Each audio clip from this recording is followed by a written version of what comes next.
Secara globalnya dapat kita katakan bahwa sholat yang disebut dengan sholatul khauf, sholat dalam kondisi ketakutan, dalam kondisi khawatir terjadinya serangan musuh, yakni sholat di medan perang, sholat di medan jihad fisabilillah, dapat kita katakan secara global bahwa rinciannya satu, dilakukan sebanyak 2 rakaat.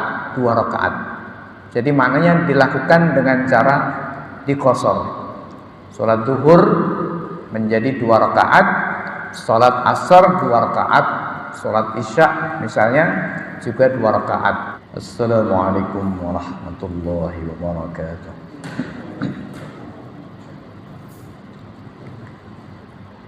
Alhamdulillahi rabbil alamin,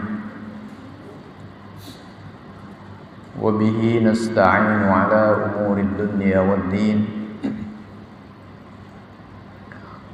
wassalatu wassalamu ala ashrafil anbiya'i wa sayyidil mursalin sayyidina wa maulana wa habibina wa syafi'ina wa qurrati a'yunina Muhammadin wa ala alihi wa ashabihi wa man tabi'ahum bi ihsanin ila yaumiddin. Amma ba'du. Kaum muslimin jamaah, bapak-bapak, ibu-ibu, hadirin yang saya hormati rahimakumullah. Alhamdulillah, puji dan syukur kehadirat Allah Subhanahu wa taala.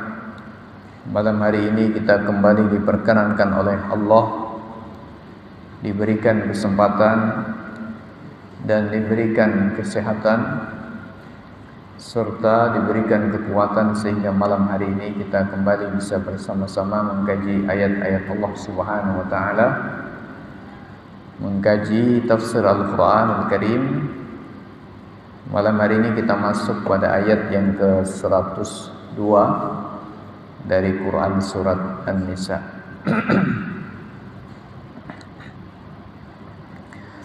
A'udzu billahi minasy syaithanir rajim. Bismillahirrahmanirrahim. Wa idza kunta fihim fa aqamta lahumus salata faltaqum ta'ifatun minhum ma'ak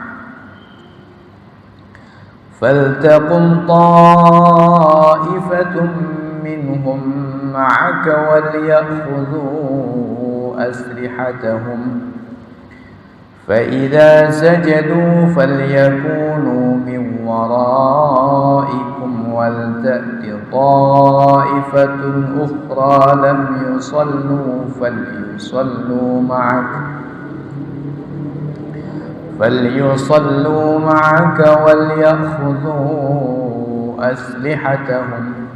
وليأخذوا حذرهم وأسلحتهم ود الذين كفروا لو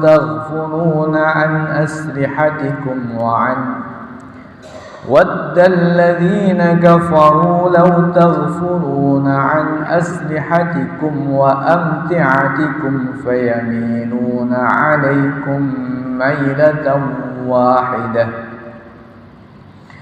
ولا جناح عليكم إن كان بكم أذى من مطر أو كنتم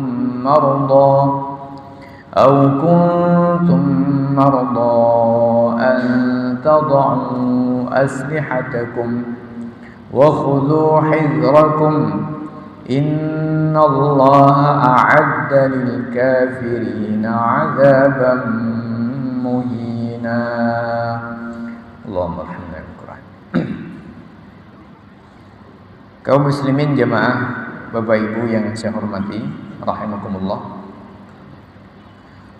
Ayat 102 masih melanjutkan ayat 101 berkaitan dengan salat pada saat al-khauf atau disebut dengan salatul khauf. Salat dalam kondisi perang, dalam kondisi takut, khawatir serangan musuh. Di mana pada ayat yang 101 Allah Subhanahu wa taala menjelaskan kepada kita bahwa apabila kalian melakukan safar di atas muka bumi, melakukan safar, melakukan perjalanan, maka tidak ada dosa bagi kalian untuk mengqashar salat apabila kalian khawatir diserang oleh orang-orang kafir. Ayat 101 pada pekan lalu kita telah sampaikan berkaitan dengan persoalan qasrus salat, persoalan mengqashar salat, di mana mengqashar salat pada mulanya disyariatkan oleh Allah Subhanahu wa taala di dalam salat safar atau di dalam salat perjalanan, yang mana di dalam perjalanan tersebut adalah perjalanan perang, di mana kaum muslimin ada kekhawatiran diserang oleh musuh-musuh mereka. Seperti ditegaskan oleh Allah, in khiftum ayyaftinakumul ladina kafaru, jika kalian khawatir diserang oleh orang-orang kafir. Oleh karena itu maka ayat ini sebenarnya atau pada mulanya berbicara tentang salat yang disebut dengan salatul khauf, salat dalam kondisi takut serangan musuh. Dan itu terjadi ketika kaum muslimin melakukan peperangan, yakni ketika kaum muslimin sedang melakukan jihad fisabilillah, melakukan perjalanan jihad fisabilillah, dan mereka melakukan qashar salat. Itulah aslinya atau mulanya ayat 101.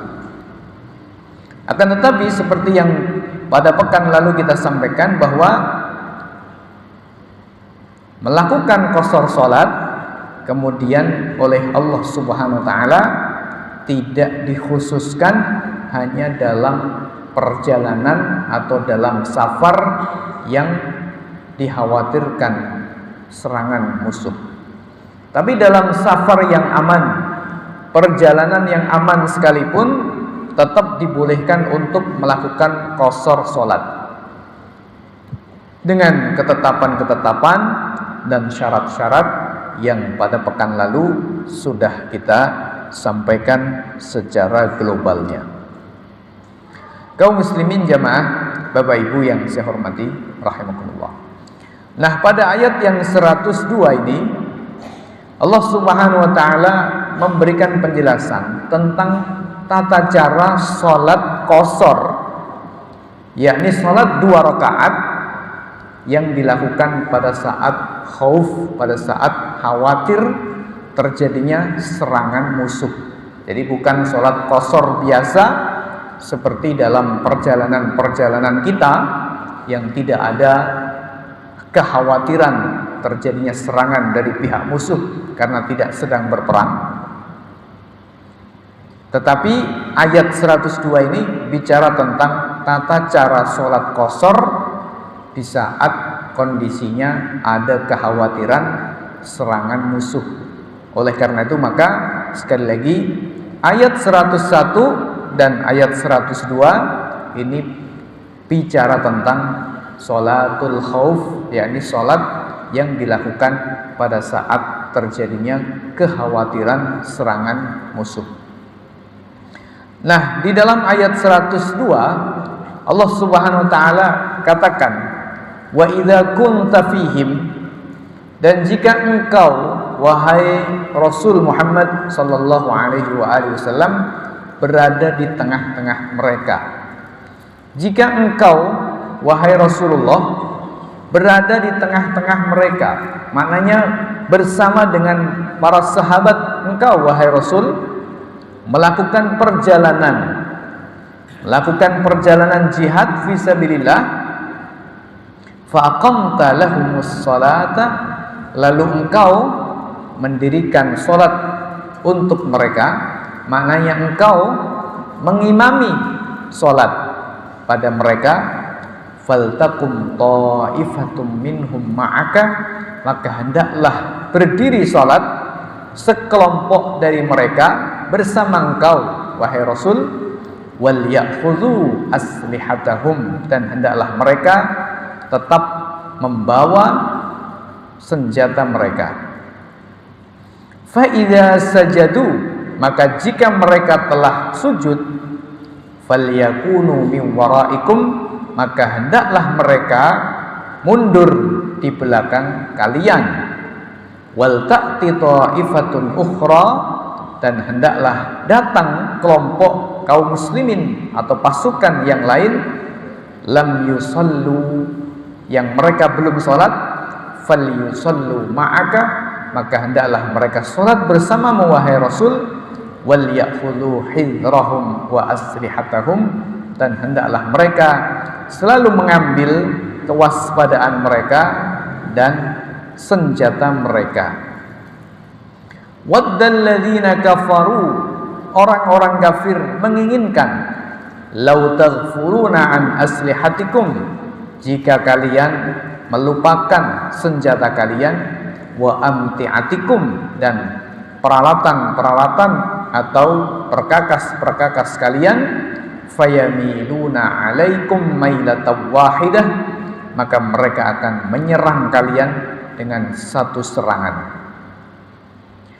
Wala junaha alaikum, dan tidak ada dosa atas kalian, in kana bikum adza, jika kalian ada gangguan, min matorin, berupa hujan, au kuntum mardo, atau kalian sakit, tidak ada dosa atas kalian, antadau aslihatakum, kalian menanggalkan senjata kalian, wa khudhu hidrakum, dan ambillah kewaspadaan kalian, innallaha a'adda lil kafirina azaban muhina, sesungguhnya Allah telah siapkan bagi orang-orang yang kafir siksaan yang menghinakan.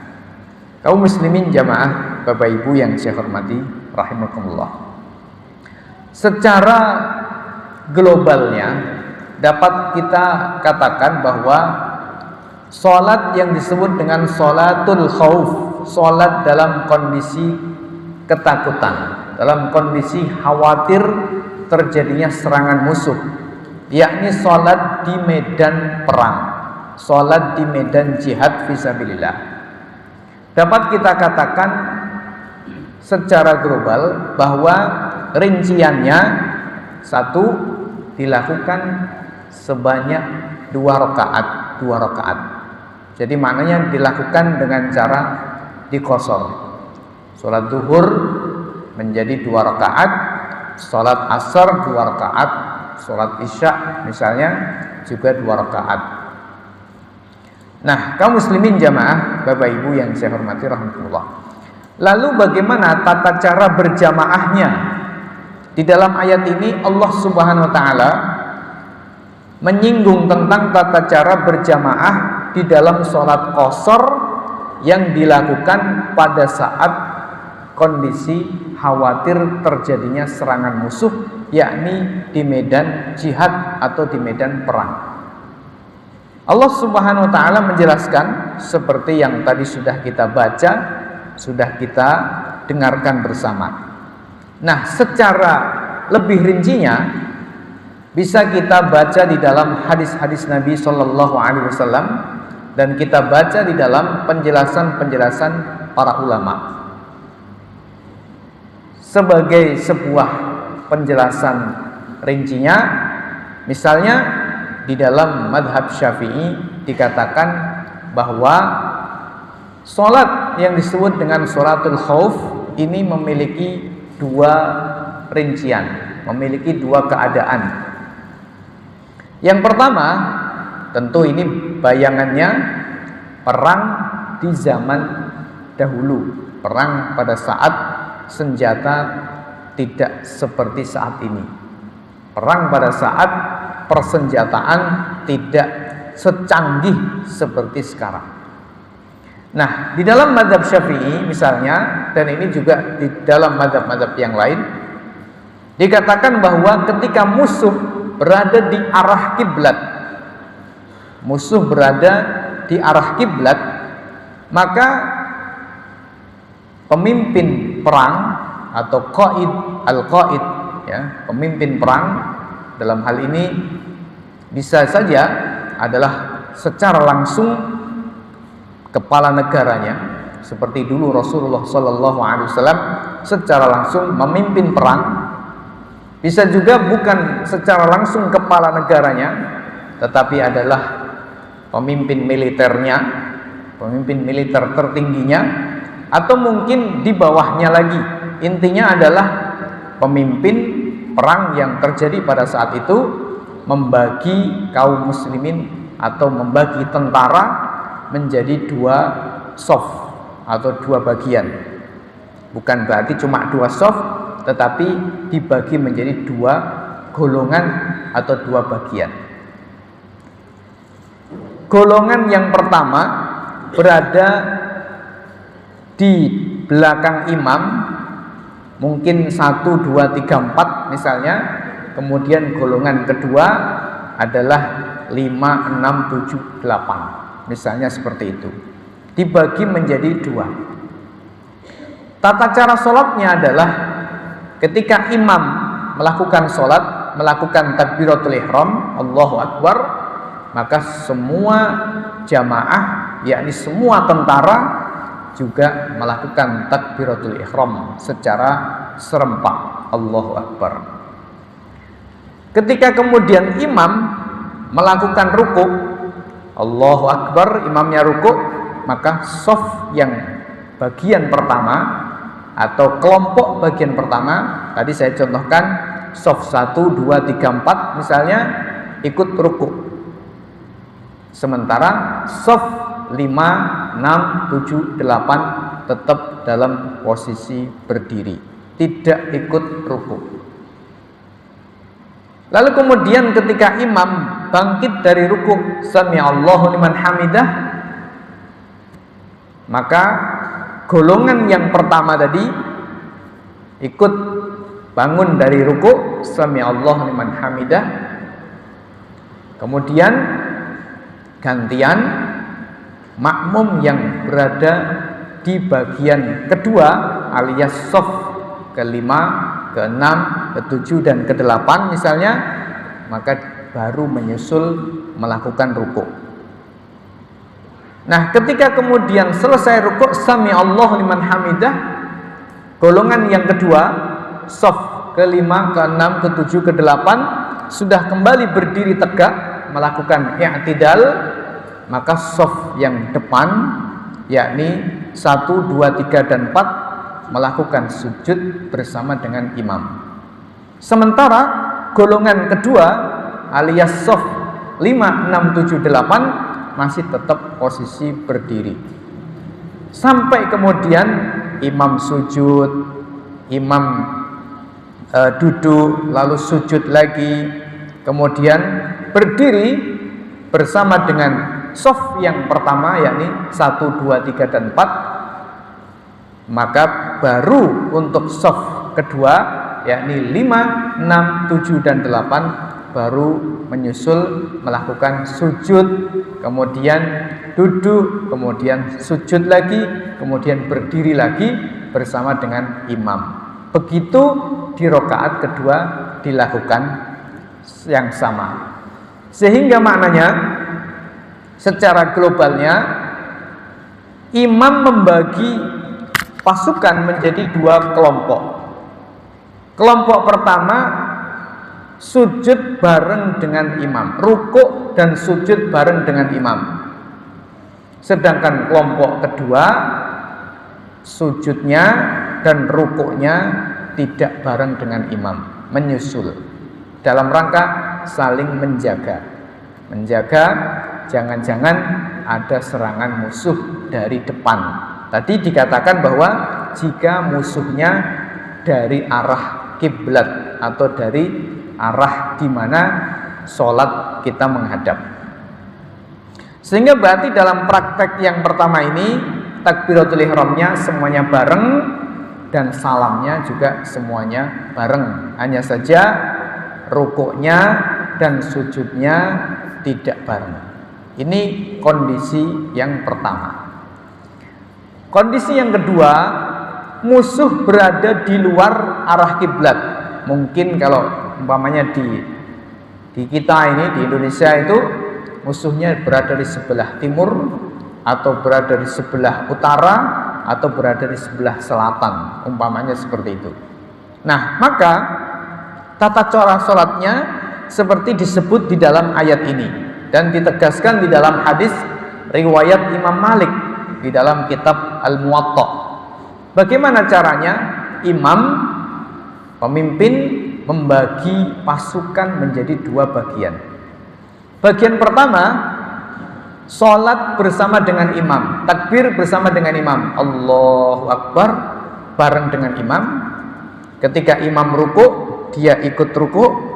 I'tidal, sami Allah liman hamidah, golongan pertama ini tetap ya mengikuti imam, sami Allah liman hamidah, sujud dan kemudian berdiri lagi di rakaat kedua bersama dengan imam. Tetapi kelompok pertama ini mempercepat sholatnya. Dia rukuk sendiri-sendiri, i'tidal, sujud, kemudian tasyahud terakhir, salam. Imamnya masih berdiri. Imamnya tetap masih berdiri. Setelah golongan pertama ini selesai sholat, menyelesaikan sholatnya sendiri, dia kemudian menyusul golongan yang kedua yang sedang berjaga.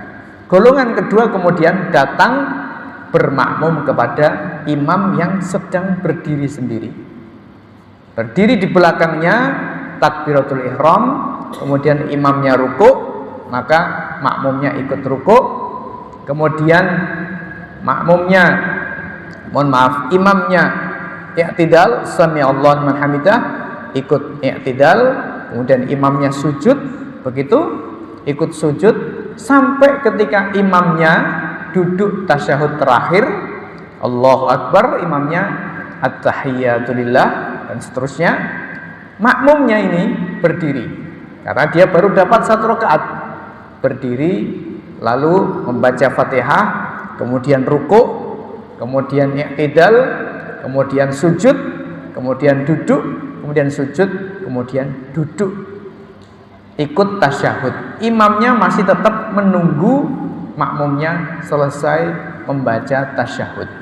Lalu imamnya salam, kemudian makmumnya baru ikut salam. Jadi gampangnya, kalau kondisi musuh itu berada di luar arah kiblat, maka imam ini membagi pasukan menjadi dua kelompok. Kelompok pertama takbir bersama dengan imam, tapi menyempurnakan sholatnya sendiri-sendiri.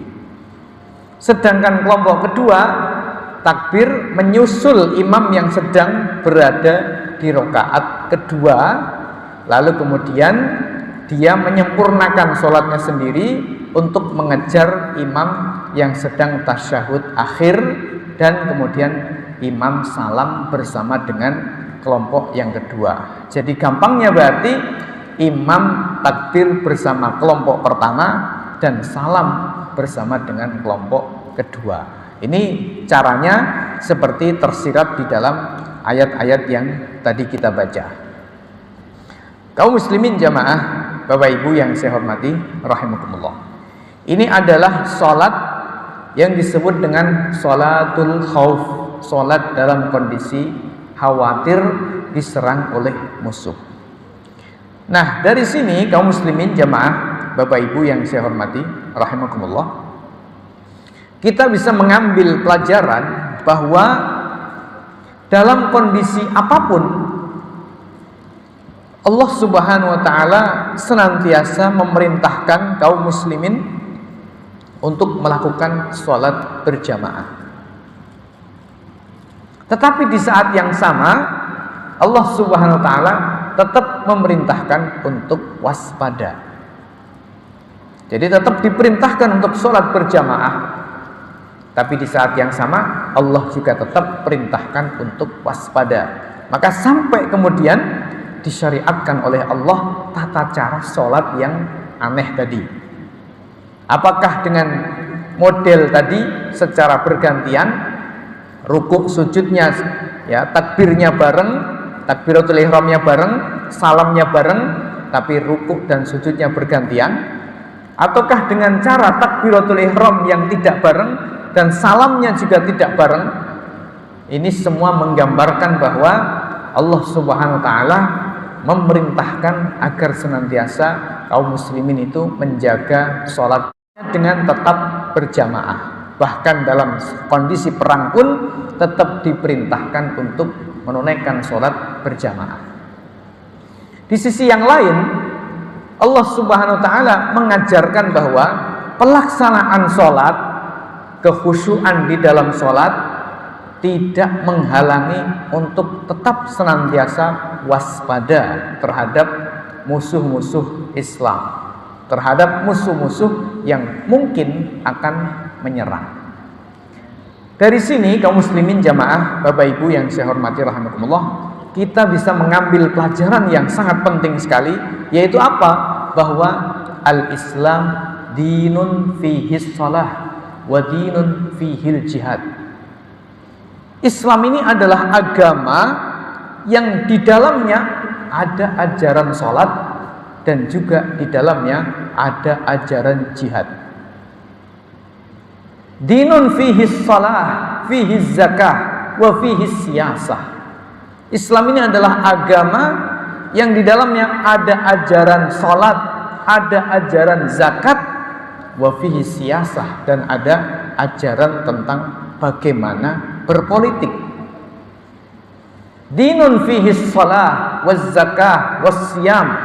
Islam ini adalah agama yang di dalamnya ada salat, ada zakat, ada puasa, wa fihi daulah, dan di dalamnya juga ada ajaran tentang negara. Fihi as-salah, az-zakah, as-siyam, al-hajj, al-umrah. Islam itu agama yang di dalamnya ada haji, umrah, salat, zakat, puasa. Di saat yang sama Islam itu agama yang di dalamnya ada pendidikan, ada ekonomi, ada berbagai macam aspek kehidupan.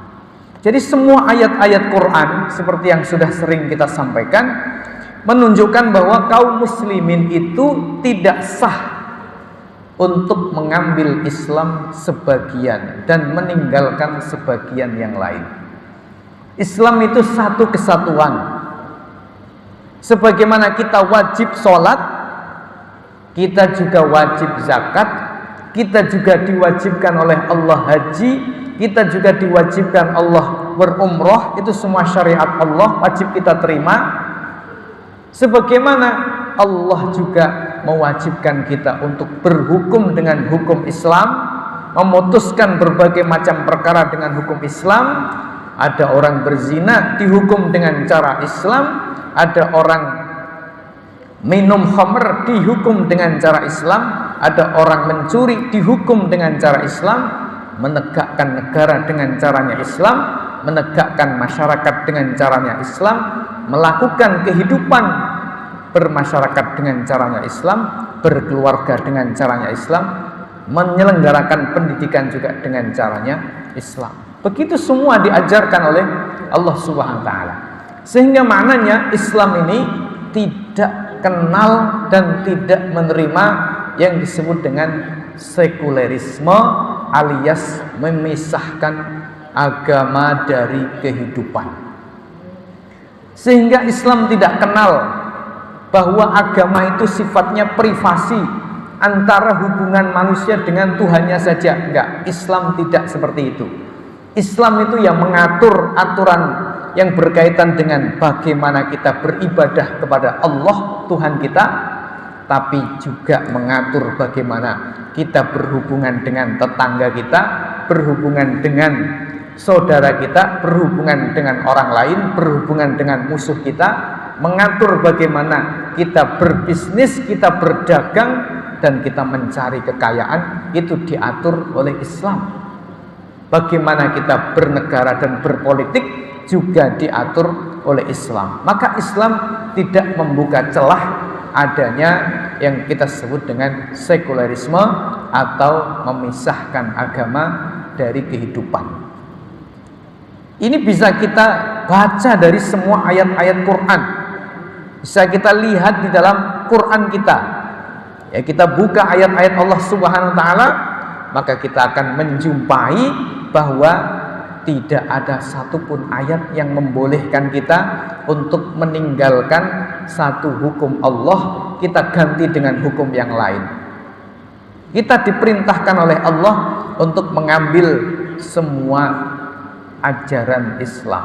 Quran mengatakan udkhulu fis-silmi kaffah, ya ayyuhalladzina amanu udkhulu fis-silmi kaffah, wahai orang-orang yang beriman, masuklah kalian semua ke dalam Islam kafatan, secara keseluruhan, secara totalitas. Kita mau sholat, kata orang, aku kalau sholat mau, kalau haji saya sepakat, kalau zakat saya juga mau, tapi kalau jihad enggak, itu bertentangan dengan hukum internasional. Enggak, kalau jihad itu kan terorisme. Enggak, kalau jihad itu melanggar hak asasi manusia. Maka orang ini tidak Islam hakikatnya. Aku kalau sholat, kalau zakat, kalau haji oke. Tapi kalau dikatakan ada orang berzina wajib dihukum, enggak, itu kan hak asasi manusia, itu kan privasi dia, itu kan haknya dia, ngapain kita ngurusi dia? Maka ini hakikatnya orang enggak Islam. Hakikatnya dia iman kepada sebagian ayat Quran tapi menolak kepada sebagian yang lain, dan ini tidak diterima oleh Allah Subhanahu wa taala. Menerima Islam ini harus secara keseluruhan. Menolak sebagian sama seperti menolak keseluruhan. Quran mengatakan berkaitan dengan orang-orang Yahudi, Quran katakan afatu'minuna bi ba'dil kitab wa takfuruna bi ba'd. Apakah kalian mau mengimani sebagian Taurat tapi wa takfuruna bi ba'd, dan kalian mengkafiri sebagiannya? Ini pengingkaran dari Allah Subhanahu wa taala terhadap orang-orang Yahudi yang mereka mau sebagian isi Taurat tapi nolak sebagian isinya yang lain. Nah, ternyata sikap seperti ini diikuti oleh sebagian kaum muslimin. Nauzubillah min dzalik. Mau dengan sebagian ajaran Islam tapi enggak mau dengan sebagian yang lainnya, dengan alasan enggak cocoklah dengan budaya Jawa, enggak cocoklah dengan keindonesiaan, enggak cocoklah dengan hak asasi manusia, enggak cocoklah dengan kondisi yang ada, enggak relevan dengan zaman, dan seterusnya. Berbagai macam alasan dikemukakan untuk menolak sebagian syariat Allah Subhanahu wa taala. Maka ini wajib kita ingat bahwa tindakan tersebut dapat menyebabkan kita terpental dari garis lingkaran Islam, alias naudzubillah min dzalik, kita bisa keluar dari Islam secara sadar ataupun tidak sadar. Wa in shalla wa in zakka wa in hajja.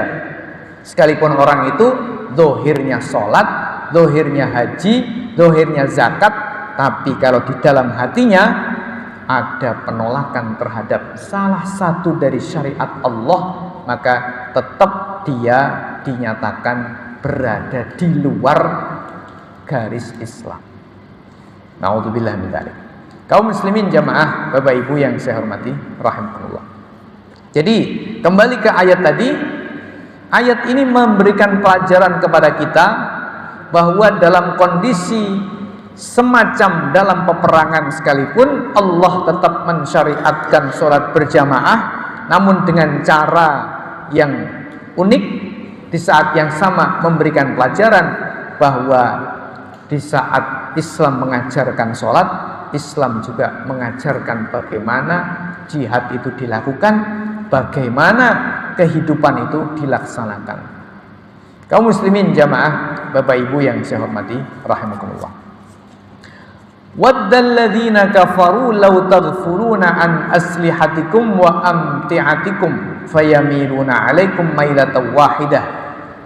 Nah, di dalam ayat ini Allah Subhanahu wa taala memberikan peringatan, pengingat kepada kita bahwa ada hakikat yang senantiasa terjadi, yaitu apa? Orang-orang kafir itu sangat menginginkan kalau kaum muslimin melupakan senjatanya. Kaum muslimin tidak memperhatikan senjatanya, lupa dari senjatanya, sehingga akan diserang secara tiba-tiba. Begitu Quran menjelaskan. Ini dalam konteks zaman Nabi Shallallahu Alaihi Wasallam, tentu orang-orang Quraisy sangat menginginkan ketika kaum muslimin pas sholat itu lupa, tidak membawa senjata, tidak siap-siap, nanti akan diserang begitu saja. Tapi kalau kita bawa konteks kepada konteks yang lebih besar, tentu saja maknanya adalah kaum kafir itu ingin kaum muslimin tidak bersiap untuk berjihad fisabilillah. Karena berjihad fisabilillah inilah yang akan memporak-porandakan, yang akan menghancurkan kekuasaan-kekuasaan orang-orang kafir. Sebab dengan tidak adanya jihad ini pula yang menyebabkan kaum kafir menguasai kaum muslimin di seluruh dunia. Termasuk sekarang 1 tahun saudara kita di Palestina kelaparan, rumahnya hancur, nyawa hilang, darah mengalir, tanpa ada yang bisa melakukan apapun karena ruh jihad fisabilillah mati di tengah kaum muslimin. Tentara kaum muslimin tidak ada gunanya untuk umat Islam, hanya menjaga nasionalisme, hanya menjaga negara bangsa, hanya menjaga nation state saja, tidak menjaga darah kaum muslimin. Ini adalah juga akibat dari matinya tanggung jawab jihad fisabilillah yang ada di tengah-tengah kaum muslimin. Kita ingatkan bahwa Rasul sallallahu alaihi wasallam pernah mengatakan, man mata walam yaghzu walam yuhaddits bihi nafsahu mata ala syu'batin min nifaq. Siapa saja yang mati dia belum berperang dan belum pernah meniatkan dalam hatinya untuk berperang, maka dia mati di atas satu cabang dari cabang kemunafikan. Lalu bagaimana kalau ada orang benci terhadap syariat jihad? Kaum muslimin jamaah, Bapak Ibu yang saya hormati rahimakumullah, barangkali itu sebagai pengingat kita semuanya terkait dengan saudara-saudara kita yang berada di Palestina yang sudah 1 tahun dan kita belum bisa melakukan apapun, maka kita tidak boleh mengira bahwa kita kelak tidak akan dimintai pertanggungjawaban oleh Allah Subhanahu wa ta'ala. Sebaliknya, pasti kita ada pertanggungjawaban di sisi Allah terkait dengan sikap kita atau terkait dengan peran kita berkaitan dengan saudara-saudara kita di Palestina. Demikian, mudah-mudahan ada manfaatnya. Kurang lebihnya saya mohon maaf. Kita akhiri. Subhanakallahumma bihamdika asyhadu an la ilaha illa anta astaghfiruka wa atubu ilaik. Wassalamualaikum warahmatullahi wabarakatuh.